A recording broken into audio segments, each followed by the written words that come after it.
स्वागत आप सभी का एक बार फिर कहानी कुर्सी की देख रहे हैं आप। मैं हूं सौरभ। स्टूडियो में हमारे साथ चारों मेहमान हैं, हर्षवर्धन त्रिपाठी जी, विजय त्रिवेदी जी, समीर चौंगावकर जी, प्रोफेसर संगीत रागी जी। तो संसद लोकसभा जो है की कार्रवाई जो है आज भी नहीं हो पाई, तो अब ये संसद सत्र खत्म हो गया। आज आखिरी दिन था। तो इसमें मुद्दे क्या रहे? स्टूडेंट्स के ऊपर लाठीचार्ज का मुद्दा रहा, इसके अलावा एक राम मंदिर का मुद्दा खूब चला था और यही पांगे थी कि राम मंदिर चढ़ावा चोरी पर माफी मांगे, प्रधानमंत्री बयान दे और गृहमंत्री आए स्टूडेंट्स के मुद्दे पर। अब इस मामले में आपने ये भी देखा था कि रोज आते थे अपोजिशन के लोग और वो दान पात्र रखते थे और उसमें चढ़ावा भी चढ़ाया जाता था, बाकायदा रोज चढ़ावा चढ़ाया जा रहा था उसमें। राहुल गांधी ने भी चढ़ावा चढ़ाया, अखिलेश यादव ने भी, और रोजाना कांग्रेस, सपा, बाकी सारे सांसदों के नेता बैनर लगा करके चंदा चोर के, और वो ये इस तरीके से यहाँ पर नाट्यमंचन भी किया था। एक बार उन्होंने, पप्पू यादव ने, FIR हो गई थी उनके ऊपर, तो विवाद इसको लेकर के खूब रहा। तो इसमें खबर ये आई है कि इन सभी लोगों ने मतलब जो ये दान पात्र लाते थे वो उसमें रुपया जमा हुआ है 2,15,490।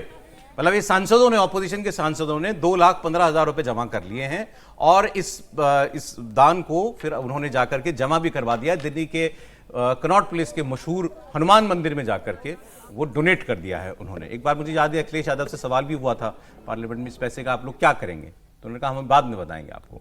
तो वो आगे वो तस्वीर दिखा दीजिए, वो मंदिर में जब गए थे, आज की तस्वीर जो है जिक्र किया था अभी आप दिखा रहे थे, हनुमान मंदिर जमा करा जी, रहे हैं। जी जी जी, ये अखिलेश प्रसाद, माफ कीजिएगा, अखिलेश प्रसाद जी, अयोध्या वाले जो हैं, उन्हीं को ये जिम्मा सौंपा गया था। धर्मेंद्र यादव है समाजवादी पार्टी के, हाँ, क्योंकि ये इनिशिएटिव ज्यादा समाजवादी पार्टी का था, उनका मुद्दा ज्यादा था कांग्रेस से ज्यादा। ये समीर जी, 2-2.25 लाख रुपए जमा कर लिए सांसदों ने। अब ठीक है, अब तो अखिलेश यादव तो उससे मुद्दा बना के रखेंगे और इसके आड़ में जो वो व्यंग कर सकते हैं, जिस तरीके से वो मतलब कोई नाटक कर सकते हैं। पप्पू यादव को जिस तरीके से कांग्रेस ने बिठाया, उस पर फिर चढ़ावा समाजवादी पार्टी के लोगों ने चढ़ाया, वो इशू कर सकते हैं। साधु संतों का किस तरीके से मखौल उड़ाना है, उसका एक रिहर्सल वो लोग वहाँ कर सकते हैं, तो यह करेंगे। और अखिलेश यादव का बनता भी है भाई, अब उत्तर प्रदेश के अंदर 7 महीने में चुनाव है, तो वो जानते हैं कि वो जितना ऐसा करेंगे उतनी भारतीय जनता पार्टी असहज होगी इस पूरे मामले को लेकर। भारतीय जनता पार्टी इसको भूलकर आगे बढ़ना चाहती है। अखिलेश यादव भारतीय जनता पार्टी को पकड़ कर वहीं पर लेकर आना चाहते हैं। इस सबसे कोई माहौल बना क्या? लेकिन नहीं, चर्चा में तो रहते ना भाई, जब भूलना नहीं, माहौल न बनेगा ये तो चुनाव के बाद पता पड़ेगा कि इसका कितना असर हुआ। अखिलेश यादव की पूरी कोशिश होगी कि जनता उत्तर प्रदेश की भूले नहीं कि भाई अयोध्या में इस तरह से चढ़ावा चोरी हुआ है और हम इस मुद्दे को लेकर आपके बीच आ रहे हैं। और भारतीय जनता पार्टी कोशिश करेगी कि इसके बाहर निकला जाए, मुद्दे योगी के काम पे लड़ा जाए। हालांकि योगी जिस तरीके से काउंटर अखिलेश को लगातार कर रहे हैं इस पूरे मामले को लेकर, उससे मुझे यह लगता है कि अखिलेश यादव का यह मुद्दा किसी भी तरीके से राजनीतिक लाभ समाजवादी पार्टी को 2027 के विधानसभा चुनाव में नहीं देने वाला है। योगी आदित्यनाथ ने जिस आक्रामकता के साथ इस पूरे मामले को हैंडल किया है, जिस तरीके से समाजवादी पार्टी का इतिहास को उन्होंने उधेड़ा है जनता के बीच में, और लगातार वो जिक्र करते हैं समाजवादी पार्टी के काम का। अखिलेश यादव का वो जिक्र करते हैं कि किस तरीके से 12 बजे सोकर उठते थे, 2 बजे निकलते थे, 7 बजे महफिल जमती थी, तो वो लगातार हमलावर है। अखिलेश यादव लगातार कोशिश करते हैं, लेकिन कितनी सफल होते हैं ये देखने वाली बात होगी। लेकिन जनता भी तो जानती है समाजवादी पार्टी का इतिहास क्या रहा है। क्या कह रहे थे पाठी जी, आपके जान पहचान परिचित के लोग बातचीत में इस मुद्दे पर? नहीं, देखिए, मुझे नहीं लगता कि ये मुद्दा कोई काम करने वाला है और लोगों को अब चिढ़ भी हो रही है और एक तरह से कहें तो मतलब उनको परेशान करता है। अब जैसे परसों एक फ़ोन आया, थोड़े उम्र के व्यक्ति थे और उन्होंने कहा कि मैं, मतलब संदर्भ उन्होंने चूँकि कहानी कुर्सी का ही लिया इसलिए यहाँ का बता रहा हूँ, तो उन्होंने कहा अच्छा बताइए क्या आप लोगों को बिल्कुल नहीं पता है, पता नहीं किस दरगाह का उन्होंने नाम लिया और कहा वहाँ 200 करोड़ का घपला हो गया था। कहा आप लोग सिर्फ हिंदुओं को ही अपमानित करने का अवसर खोजते रहते हैं। तो हमने कहा हम लोग अपमानित नहीं कर रहे हैं, लेकिन हम चर्चा तो करेंगे, इतनी बड़ी घटना थी, इतना हो गया। कहे ठीक है, जो चोर है वो पकड़े गए, आप लोग तो इसका बहाना बनाकर पूरा मीडिया, पूरा विपक्ष, वो सब हिंदुओं को अपमानित करने की कोशिश कर रहे हैं और पैसा हमने दिया, चोर थे, चोर पकड़े गए। और वो बड़ी गंभीरता से कह रहे थे। अंत में हमको थोड़ी देर बाद कहना पड़ा कि ठीक है सर, बात आप ठीक कह रहे हैं। मुझे अंत में, क्योंकि मेरे पास जवाब नहीं था और वो ये कह रहे थे, वो कह रहे थे कि आप सब कह रहे हैं ठीक है।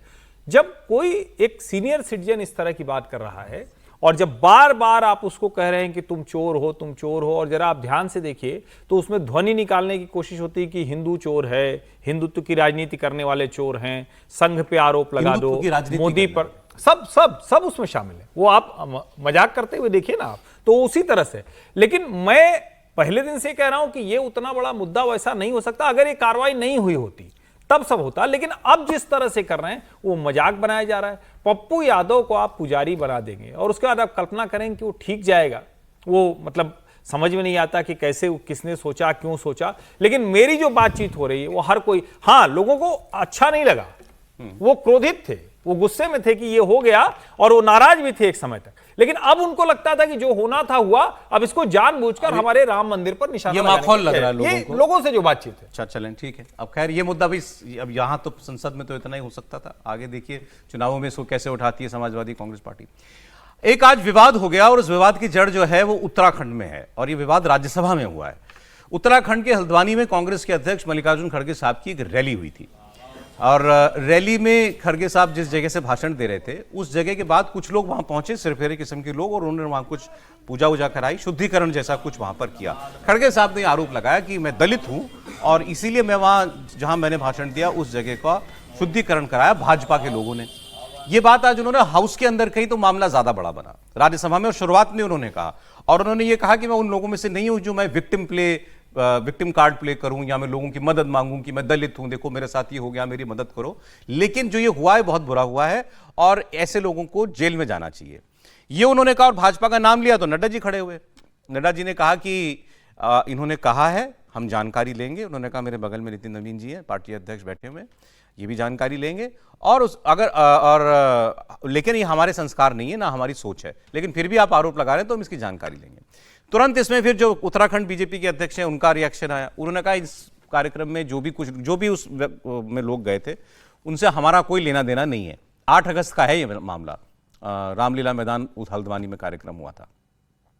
तो अब बीजेपी ने तो पल्ला झाड़ लिया इससे, लेकिन खड़गे साहब ने इसको दलित का मामला बना दिया है। अब देखिए खड़गे साहब और नड्डा जी के बीच में राज्यसभा में आज क्या हुआ। बड़े दुख के साथ कहना पड़ता है, मैं हल्द्वानी में पब्लिक स्पीच में रामलीला मैदान में रामलीला स्टेज पर भाषण किया और लाखों लोग वहां पर थे। उस वक्त मैंने किसी समाज का, किसी धर्म का नाम नहीं लिया, सिर्फ मैं लोगों के समस्याओं को वहां पर बताया। लेकिन मेरे स्पीच होने के बाद कल वो लोग, बीजेपी के लोग सब मिलके हवन करके उस स्टेज का शुद्धिकरण करने का काम किए हैं। ये you might have read in the newspaper. Is it the way in democracy? How you are protecting the constitution? That too, I am a leader of opposition. जो माननीय खड़गे जी ने कहा है ये सच में बहुत ही दुखदाई विषय है, और ये दुखदाई सिर्फ कांग्रेस पार्टी के लिए नहीं, ये दुखदाई हम सब के लिए है।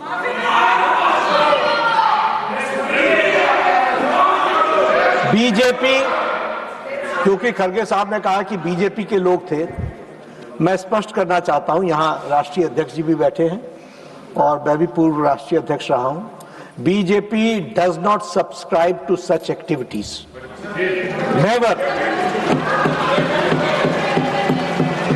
लेकिन आपने कहा है हम इसकी तहकीकात भी करेंगे, लेकिन मैं आपको विश्वास दिलाता हूं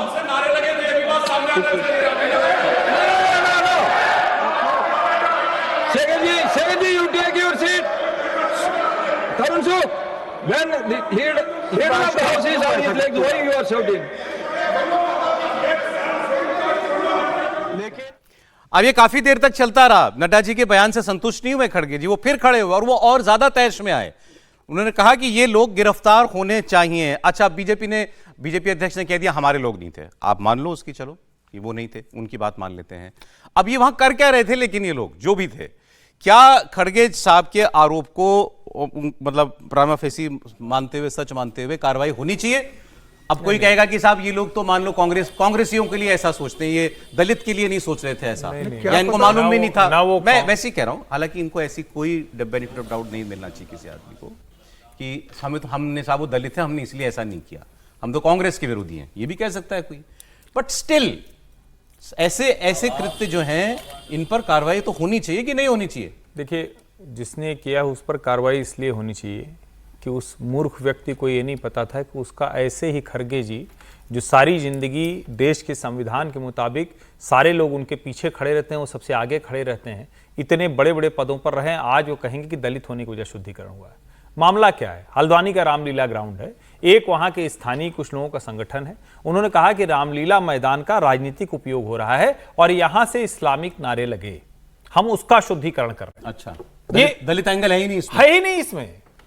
वो मैं कह रहा हूं, वो भी ऐसे व्यक्ति, इनकी वजह से गलत खबर जाती है और पता चलता है कि हमेशा आप चिपक जाएगा, क्योंकि सदन में बोल दिए। और मैं तो समझ नहीं पाया कि सरकार की तरफ से इसका सदन में जवाब क्यों नहीं दिया गया। समझ में हमें भी ये लगा ये कि नड्डा बड़ा जी को क्लैरिटी तो कम से है। कम हल्द्वानी बोलना का चाहिए रामलीला मैदान था, वो जो भी संस्था से जुड़े लोग हैं वो कह रहे हैं कि इसका पॉलिटिकल इस्तेमाल हुआ और यहां इस्लामिक नारे लगे।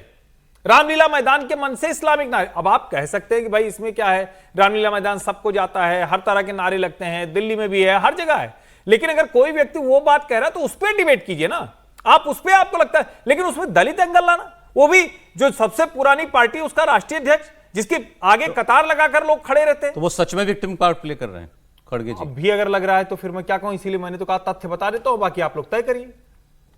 ये और क्या ये संभव है? मैं कई बार ये सवाल पूछना, क्या ये संभव है कि किसी इतने बड़े व्यक्ति का कोई शुद्धिकरण कर देगा वहां जाने से? ये संभव है? बोलिए, आप बोलिए। खबरों के लिए भले कुछ हो जाए। उन्होंने कह दिया कुछ हिंदू संगठन, सबसे बड़े सदन के अंदर इतनी बड़ी पार्टी का अध्यक्ष बोलेगा, बात तो होगी। हाँ, लेकिन मैं यही तो कह रहा हूं ना कि तथ्य भी सही नहीं। खड़गे जी को बहुत दुख लग रहा है और इनके बेटा हिंदू धर्म पर, सनातन पर कितनी भद्दी भद्दी गालियां और भद्दी भद्दी टिप्पणा, ये स्वयं उस भाषा का प्रयोग करते हैं, गंदी भाषा का। आज इनको बहुत संस्कार दिख रहा है कि भाई ऐसे नहीं होना चाहिए था, बिल्कुल नहीं होना चाहिए था। और हर्ष जी ने बता दिया कि कारण कुछ और था, लेकिन ये दलित विक्टिम कार्ड इसलिए खेलना है क्योंकि आने वाले दिनों में, कुछ दिनों के बाद, कुछ एक आध साल बाद जो है वो चुनाव होने वाला है उत्तराखंड के अंदर, तो इसलिए वो ऐसा कर रहे हैं, इसके अलावा और कुछ नहीं। मुझे तो समझ में नहीं आता है कि इतने उच्च पदों पर बैठ करके ये विक्टिम का जगजीवन राम के साथ हुआ था ना, वो तो कांग्रेस पार्टी पर सीधा आरोप लगाई थी, जगजीवन राम ने सीधा कांग्रेस पार्टी पर आरोप लगाया था। तो कांग्रेस पार्टी में ये संस्कार हैं, हमारे यहां तो ऐसा होता ही नहीं है। हम तो साथ साथ बैठते हैं, खाते हैं, उठते हैं, बैठते हैं, सहभोज करते हैं। प्रियंका गांधी ने कहा यही आरएसएस के संस्कार हैं। नहीं, प्रियंका गांधी के संस्कार इटली के हैं, प्रियंका इटली से पाली पोसी हैं, उनके संस्कार में हो सकता है, यहाँ के राष्ट्रीय स्वयंसेवक संघ के संस्कार में ये सब नहीं है। प्रियंका गांधी कुछ भी बोल सकती हैं, राहुल गांधी कुछ भी बोल सकते हैं, लेकिन फैक्ट तो यही है कि भाई ऐसा कुछ हुआ ही नहीं है। अब फैक्ट अब जो है, क्योंकि ये मेरे पीछे क्या था ये तो अभी हर्ष जी ने बताया, बात इसीलिए मैंने कहा कि जानकारी। लेकिन खड़गे जी का आरोप आपने सुना और बीजेपी कह रही है हमारा कोई लेना देना नहीं, जिसने जो किया वो जाने। ठीक है, मैं इस पर टिप्पणी करना नहीं चाहता क्योंकि सब देख ही रहे हैं, लोग भी तो देखते हैं, बोलने से ही थोड़ी होता है। देख रहे होंगे लोग क्या हुआ है क्या नहीं हुआ। मैं नहीं चाहता इस पर कोई टिप्पणी करूँ मैं। आप मतलब खड़गे जी की बात करना नहीं, भी मैं कोई नहीं चाहिए। टिप्पणी नहीं करना चाहता इसमें। क्यों सर, गंभीर मामला है, ऐसा नहीं है। इसीलिए नहीं करना चाहता, यूँ समझिए। जांच होनी चाहिए इसकी। जांच तो होनी चाहिए, सरकार, वो सरकार ने कह दिया, अध्यक्ष जी ने कह दिया, पूर्व अध्यक्ष नड्डा साहब ने भी कह दिया कि हम जांच करवाएंगे, देखेंगे। ठीक है, समझ नहीं पा रहा हूँ आपका रिएक्शन इस पर। नहीं, इतनी बात हो गई, अब इस पर नहीं करें रिएक्शन, वही ज़्यादा बेहतर है। नहीं, वो वैसे भी खड़गे जी मतलब नमाज अखिलेश जी तोड़, वाला भी याद होगा आपको, घर का शुद्धिकरण करवाया नमाज था तोड़कर मैं मारना तो है। मानता हूं कि वो जब शुद्धिकरण योगी ठीक था। आदित्यनाथ बने थे मुख्यमंत्री, मैं तो कहता छोड़िए ना हूँ इस पर बिल्कुल शुद्ध, एकदम वो ठीक किया था। ठीक आप है, तो घर इसमें में क्या? मांस, मदिरा, सारी चीजें करते हैं, यदि कोई संत महंत प्रवेश करता है, गृह प्रवेश करता है, तो उसको करवाना ही चाहिए। मुझे भी वीडियो बिल्कुल भेजा गया करवाना चाहिए। वो जिस व्यक्ति ने ये कराया था, वो जो भी वहाँ पूजा पाठ कराया था, वो ये कह रहा है कि किसी और का वीडियो मैं प्ले इसलिए टीवी पे नहीं दिखा पा रहा हूँ कि अल्लाह अकबर के नारे लगे मन से, मैं इसलिए। कह रहा हूँ ना ये, और ये कुछ कौन लोग बट हैं, उनको कोई ये जानता सब भी भी तो, नहीं। ये सब भी तो यार छोटी टुच्ची बातें हैं ना त्रिपाठी मैं जी, कहता क्या हूं, है? आप देखिए, मैं इसीलिए कह रहा हूं कि ये चीजें कोई यही करेगा बातें और आप उसको- प्रियंक खड़गे के लिए आप- एंकर आप बोलेंगे क्या चीज? कि प्रियंक खड़गे टुच्चा है, और टुच्ची बातें कर रहा है। जो बातें उन्होंने कही वो आप सरासर बोलेंगे? गलत थी। नहीं, खड़गे जी सरासर के गलत लिए थी। बोलेंगे कि वो टुच्चे बातें कर जब रहे बातें थे। की तो सच में वो उसी स्तर की थी जो बातें की प्रियंका बहुत खड़गे अच्छी ने बात भी जो की। फिर ठीक है, सर फिर मैं खड़गे स्वीकार जी ने तो करता कहा हूं। था कि नमाज तोड़कर नमाज मारो। तोड़कर जो है सांप मारो, क्या था ये? मतलब वो बकवास सांप बातें से थी। ज्यादा खतरनाक बता रहे थे और प्रियांक खड़गे ने तो जाने क्या क्या कहा था। लेकिन मैं उसके बावजूद कह रहा अरे हूं उन्होंने कि कहा उसमें कि गंगा- दलित यही खड़गे जी दलित ने वाला कहा था एंगल कि- सर आप नहीं बोल है। दीजिए, कुछ मेरे मन में बात रह जाएगी कि आप बोल क्यों नहीं रहे मेरा मन नहीं है। अच्छा चलिए ठीक है, फिर आगे बढ़ते हैं। चलिए अगली खबर पे आ जाइए। अगली खबर साहब जो है वो जज साहब वाली खबर है, दिल्ली इलाहाबाद हाई कोर्ट बात के करते पूर्व हैं। जज ये जस्टिस important यशवंत खबर। वर्मा जी की, जिनके घर से जले हुए करेंसी नोट मिले थे। उन्होंने कहा इससे मेरा कोई लेना देना नहीं है। तो इस पर फिर सुप्रीम कोर्ट ने एक कमेटी बनाई, उसने अपनी जांच की। फिर इसके बाद संसद की एक कमेटी बनी, उसने जांच की। संसद की कमेटी की रिपोर्ट संसद को दे दी गई और संसद की कमेटी की रिपोर्ट में उनके ऊपर जो 3 आरोप लगे थे, तीनों आरोप सच पाए गए और यह माना गया कि जस्टिस वर्मा के पास ये रुपया कहां से आया, ये उनके घर में क्या कर रहा था, इसका सोर्स क्या है, इसके बारे में वो कोई संतोषजनक जवाब नहीं दे पाए। ये बात अभी तक आई है, उसकी बहुत डिटेल अभी आई नहीं। अब सवाल यह है कि जस्टिस वर्मा का होगा क्या। इनको दिल्ली हाईकोर्ट से शिफ्ट ट्रांसफर कर दिया गया था इलाहाबाद हाईकोर्ट। इलाहाबाद हाईकोर्ट ने पिछले 6 महीने में एक भी दिन ये गए नहीं, क्योंकि वहां के वकीलों ने कह दिया था अगर ये आएंगे तो हम काम नहीं करने देंगे।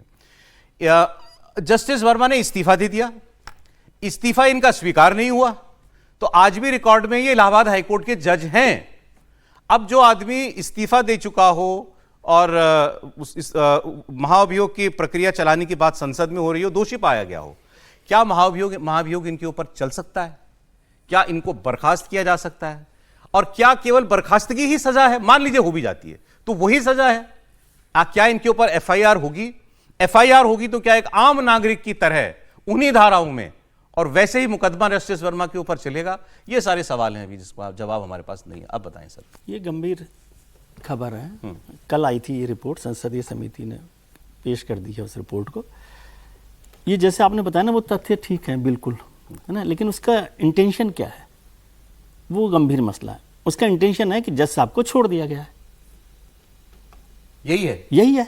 आपने कहा तीनों आरोप सही है, लेकिन कोई ये इतनी बड़ी कमेटी, इतनी बड़े लोग जांच करने वाले, पहले पुलिस ने की, फिर जजेस ने की, फिर पार्लियामेंट्री कमेटी ने की, और किसी को नहीं पता पड़ा कि भाई ये जज साहब के पास पैसा आया कहाँ से, क्योंकि जज साहब जवाब नहीं दे पाए। इंक्वायरी में ऐसा होता है कि जज साहब जवाब ना दे पाए और आपको पता ना चले। इंक्वायरी को तो ये बताना चाहिए पैसा किसका था। ये नहीं बताया इंक्वायरी ने। नहीं, ये नहीं बताया ना। उन्होंने कहा कि ये सेटिस्फैक्ट्री जवाब जज साहब ने नहीं दिया कि ये पैसा कहाँ से आया था, किसका था। तो ये कैसी जांच है? ये वैसे ये कि नो वन किल जेसिका। तो अब आगे क्या होगा इसमें? कुछ नहीं होगा। इसमें क्या होना, मतलब यदि उनका इस्तीफा दे रखा है उन्होंने, या तो इस्तीफा अभी, या तो हो सकता है कि यदि महाभियोग पर नहीं जाना चाहते हो तो आप उनका इस्तीफा स्वीकार कर लीजिए, खत्म हो जाएगी बात। क्योंकि इस्तीफा, मैं तो आज ये भी पढ़ रहा था कि अगर ऐसे कोई जज इस्तीफा दे दे और वो पब्लिक हो जाए तो वो इस्तीफा स्वीकार किया गया मान लिया जाता है। हाँ नहीं, लेकिन अभी तक उनके पैनल पर है, पैनल पे है। इलाहाबाद हाईकोर्ट के। और यदि वो नहीं मानते तो जो कमेटी की रिपोर्ट है उसको वहां पर रखकर यदि महाभियोग पर चलना है तो चल सकते हैं। लेकिन आपका सवाल ये भी महत्वपूर्ण है कि क्या क्रिमिनल एक्ट के तहत इस पर कोई कार्रवाई होगी? मेन चीज तो वो है। नहीं तो, लेकिन क्रिमिनल एक्ट किस बात का? एफआईआर दर्ज जब चोरी नहीं की, जब पैसा ही उनका नहीं है, ये कमेटी ने माना ही नहीं है। मैं ये कह रहा हूं कि ये पूरी एक्सरसाइज को देखिए। क्या आपके घर में ऐसा हो जाए, मेरे घर में ऐसा हो जाए कि कहीं पर नोट जले हुए मिल जाएं और आप कहें कि भाई मैं नहीं बता सकता कि कैसे हुआ है, तो छोड़ देगी जांच कमेटी। इनके घर का जो आउट हाउस होता है, मतलब ये बहुत उसमें बारीक लाइन है। आग लग गई थी। सब लोग, हम लोग ऐसा माहौल बना रहे हैं कि जैसे जज साहब आरोपी हो गए। उसका मतलब क्या, उसका इंटेंट क्या है, उसका नतीजा क्या है? उसका नतीजा है कि जज साहब पर कोई कार्रवाई नहीं हो सकती। क्या उदाहरण दे रहे हैं देश के सामने? क्या उदाहरण दिया जा रहा है? एक लाइन की बात, बिल्कुल बोलिएगा। इतना बड़ा मामला सर, बहुत दुर्भाग्यपूर्ण है कि जब ये पूरा मामला हुआ था उस समय भी पुलिस ने एफआईआर दर्ज नहीं की उस मामले को लेकर। फिर अज्ञात लोगों के खिलाफ मामला दर्ज हुआ और जिस तरीके से मामले को रखा गया, सुप्रीम कोर्ट को जिस मामले को गंभीरता से लेना था, तत्काल प्रभाव से जज को बर्खास्त करना था, उनके खिलाफ महाभियोग चलाना था, या जो भी कार्रवाई करनी थी, सुप्रीम कोर्ट को एक उदाहरण पेश करना था कि एक जज के खिलाफ जिस तरह से जानकारी आई है, सुप्रीम कोर्ट ने चुप्पी साध ली। सुप्रीम कोर्ट उनसे इस्तीफे की बात करता रहा, जो भी कहा होगा, कुछ नहीं हुआ। तो इतना बड़ा मामले आने पर आपने उनको इलाहाबाद ट्रांसफर कर दिया। सुप्रीम कोर्ट का भी देखिए ना कि सुप्रीम कोर्ट ने भी एक अपने जज को कितने हल्के से लिया कि इतना बड़ा मामला आने के बाद उसको आप सिर्फ इलाहाबाद ट्रांसफर कर रहे हो। हाँ, वो इलाहाबाद सस्पेंड तो चले करते जाते कम से कम। चलो इंक्वायरी हो रही है तो सस्पेंड तो करो। तो सस्पेंड पता करते नहीं कुछ जज करते, सस्पेंड होते हैं कि कोई नहीं बयान होते हैं, सुप्रीम कोर्ट का नहीं आया। वहां तनख्वाह मिल होते रही है, सारी सुविधाएं मिल रही है उनको, वो आराम से रह रहे हैं। उन्होंने इस्तीफा दे दिया, इस्तीफा उनका अभी तक स्वीकार नहीं हुआ उनके ऊपर कोई एफआईआर दर्ज नहीं हुई, हाँ, उनसे भाई, पुलिस ने पूछताछ आपने के भी लिए सारे आज तक नहीं बुलाया। ये खबर सारे अखबारों में आपने भी पढ़ी ना, कहीं ये पता चला है कि पैसा किसका था कि पुलिस ने किसका- बुलाया ये नहीं, तो पूछताछ के लिए कैसे पता पड़ेगा satisfactory सर? जवाब उन्होंने, ये इंक्वायरी होती है क्या कि सेटिस्फैक्ट्री सर, जवाब जांच नहीं कौन दिया? करेगा? पुलिस मान करेगी लीजिए ना। मर्डर कर दिया। एग्जैक्टली, जांच तो पुलिस करेगी ना, पुलिस ने इनको जांच तो पुलिस करेगी। पहली जांच जजों ने की, दूसरी जांच सांसदों ने की। पुलिस ने जांच ही नहीं की, पुलिस बुलाएगी ना एफआईआर दर्ज करके पूछताछ के आप लोग लिए। मूल मसले पर नहीं आ एक रहे। लाइन जोड़ देना चाहता हूं। आ रहा हूं। देखिए, ये जो संसदीय समिति है, इसके जांच का कोई मतलब नहीं रह जाता है। इसका मतलब सिर्फ इस दृष्टि से है कि यदि इन पर महाभियोग चलाया जाएगा तो इनको बर्खास्त किया जाएगा, और जब बर्खास्त हो जाएंगे तो एक सामान्य नागरिक के तौर पर इनके खिलाफ एक एफआईआर दर्ज होगा और फिर इन्वेस्टिगेशन, पुलिस ये इन्वेस्टिगेशन बर्खास्तगी के बाद। बर्खास्तगी के बाद। ठीक है। क्योंकि अभी तक तो ये जज की स्थिति में है ना। और ध्यान रखिएगा, जज को रिमूवल का 2 ही क्राइटेरिया है संविधान के अंदर, प्रूव्ड मिसबिहेवियर या इनकैपेसिटी। दो शब्द का ये प्रयोग प्रूव्ड किया है। मिसबिहेवियर में आएगा। ये प्रूव्ड मिसबिहेवियर में ही आएगा। हाँ, लेकिन एफआईआर दर्ज होने के लिए भी मैं- अगर होती है तो मैंने फिर कहा। तो मतलब 1 साल का इंतजार होगा सिर्फ एफआईआर के लिए, अगर महाभियोग हो गया, बर्खास्त हो गए, वो भी तब। सर देखिए, ये मामला इतना कठिन बना दिया गया है और इस पे थोड़ा सा ठीक से बात लोगों को पता चलनी चाहिए। ये मामला तो भला हो सुप्रीम कोर्ट का, समीर जी भी कह रहे थे ना, तो मैं कह रहा हूं भला हो सुप्रीम कोर्ट का। सुप्रीम कोर्ट ने सारे वीडियो, सारी इंटरनल कमेटी की रिपोर्ट वेबसाइट पर डाल दी। भला हो इस देश के मीडिया का, जिसने बिना अवमानना से डरे खूब जमकर रिपोर्ट छापी। पहले तो इन जज साहब और इनके वकील गिरोह ने वो बाकायदा धमकी भी दी थी कि इस पर हम कंटेम्प्ट डालेंगे। भला हो सरकार का कि सरकार की तरफ से, सरकार नहीं मानेगी, लेकिन सरकार की तरफ से ये इजाजत दे दी गई कि वो फायर ऑफिसर वो वीडियो लीक कर दे। मैं किसी एक को नहीं कह रहा हूं, वो वीडियो आ गया लीक होकर। ये सब क्यों हुआ? क्योंकि जज साहब घर में नहीं थे, उनके परिवार वाले ये नहीं समझ पाए कि ये सब भी जल्दी जल्दी करा लेना है, बाकी सब तो कर ले गए। पूरी तरह से ये मामला है, यशवंत वर्मा को अब तक तिहाड़ जेल की किसी बैरक में होना चाहिए था। ये इस देश को बिना किसी संकोच के बोलना चाहिए, क्योंकि इतना गंभीर मसला हो जाए और अगर नहीं हो पा रहा, और अगर सच में संकोच होता है जो आप बोल गए ना, ये ऐसे बोलना नहीं हो पाता। संकोच होना चाहिए, लेकिन ठीक है, जो करना हो करें। हम कह रहे हैं कि अगर ये बोरी में नोट, अगर ये बोरी में नोट है और उसके बाद आप ये उम्मीद कर रहे हैं, मुझे याद आ रहा है बचा क्या फिर? इलाहाबाद हाईकोर्ट बार एसोसिएशन के, एक minute sir, Allahabad high court bar association के अध्यक्ष थे अनिल तिवारी, ये पता नहीं इस वक्त शायद कोई और उस वक्त थे। मैंने उनसे बात की, उन्होंने कहा कि अरे कोई मतलब नहीं, मैं गाउन उतार के रख दूं। कई आरोप वगैरह लगते रहते हैं कि फलाना कोर्ट में ये हो गया, फलाना जज साहब ऐसे हो गए, लेकिन जज साहब के घर में नोटों की गड्डी कौन न्याय देगा? कौन भरोसा करेगा कि हम चलें ये सर, कर लेंगे? एक लाइन जरा जोड़ दो, सोचिए। बस एक लाइन। सर, ब्रेक का इसमें एक बस लाइन और, एक लाइन कमेटी जोड़ ने देना कहा कि भाई जज साहब उस समय टच में थे जब आग लगी। ये इसमें कहा अपने गया। परिवार के साथ सर, टच में। कमेटी ने साथ कहा और तीनों ऑफिसर्स के मामलों में साथ। दोषी हैं। पीए और बेटे के कमेटी साथ। ने तीनों मामलों में आरोप साबित माना है। बेटी और पीए के साथ। मेरा यही कहना था कि सुप्रीम कोर्ट बहुत मामलों में सुओ मोटो कॉग्निजेंस लेती है। ये एक ऐसा गंभीर मामला था जिससे न्यायपालिका की पूरी छवि धूमिल हुई है। ठीक है सर। सुप्रीम कोर्ट को चाहिए था कॉग्निजेंस अब तो लेना खैर ये का पार्लियामेंट और के डोमेन में आ गया। एफआईआर दर्ज करने आगे क्या होता है का देखते हैं आदेश सर, देना कितना चाहिए। इंतजार और होगा।